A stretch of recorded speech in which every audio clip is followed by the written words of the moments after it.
Hello kids. What day is it again today? That's right, it's Mother's Day. Have you made your mum feel special today? I hope so. Let's make sure we do that right now. Why don't you pause if you have to and go and give them a quick hug if you can. And if you can't, how about you thank God for your mum? Now, is Mother's Day the only day that we should be celebrating our mums, being thankful to them?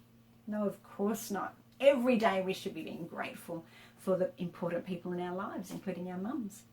But because it's Mother's Day, our story today is about a very special mum in the Bible.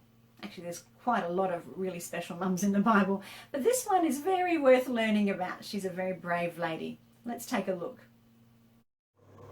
Amram, a man from the Levite tribe of Israel, married a woman, Jochebed, from the same tribe. They were both Hebrew slaves forced to work hard for Pharaoh, the king of Egypt. Sometime later, they had a baby boy. He was a beautiful child.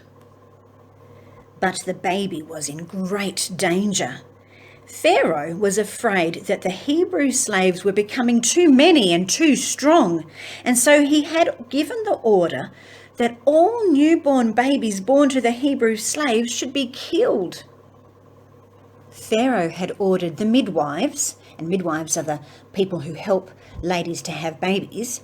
Pharaoh had ordered the midwives to kill all the baby boys, but those midwives, they were Hebrews and they loved God, and so they didn't do that, and God kept them safe so that they didn't get into trouble with Pharaoh.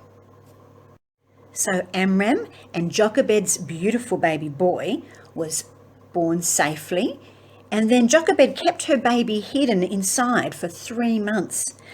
But the time came when the baby could no longer be hidden. So she made a basket of reeds and covered it with tar so that it was waterproof. Then Jochebed put her baby in the basket and placed it in the tall grasses by the edge of the Nile River to hide the baby. Can you guess the name of this baby? Let's see. Now, the baby's older sister Miriam stood off at a distance to keep watch over her baby brother. Now, while Miriam was watching, one of the king's daughters, a princess, came down to the river to bathe while her servant woman walked along the riverbank. The princess saw the basket in the tall grass, and she sent one of the young women to pull it out of the river. When the princess opened the basket, she saw the baby. At once she felt sorry for him. She said, this must be one of the Hebrew babies. Now, Miriam had watched quietly as her baby brother was discovered. I wonder what she's going to do. Thinking quickly, she rushed up to the princess. "Do you want me to find a Hebrew woman to take care of the baby for you?" "Yes," the king's daughter answered. So Miriam rushed to find her mum and then brought her mother to the princess. "Take care of this child," said the princess, "and I will pay you." How's that, eh? Pretty good. So Jochebed took her own baby home to care for him.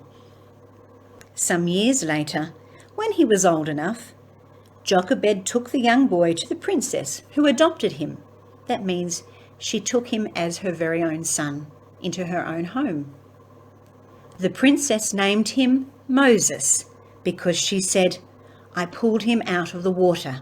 And that's what Moses meant in their language. Wow, wasn't Jochebed a very brave mum? And there were some other brave ladies there too, weren't they? They were the midwives at the beginning of the story who saved Moses' life and lots of other babies' lives as well. Well, as you continue to enjoy Mother's Day, remember, celebrate your mum today, but celebrate her every day and give thanks to God for her, as well as for all the other special people in our lives. We should be celebrating each other every day, I think, appreciating the ones that we love. Bless you. See you next week.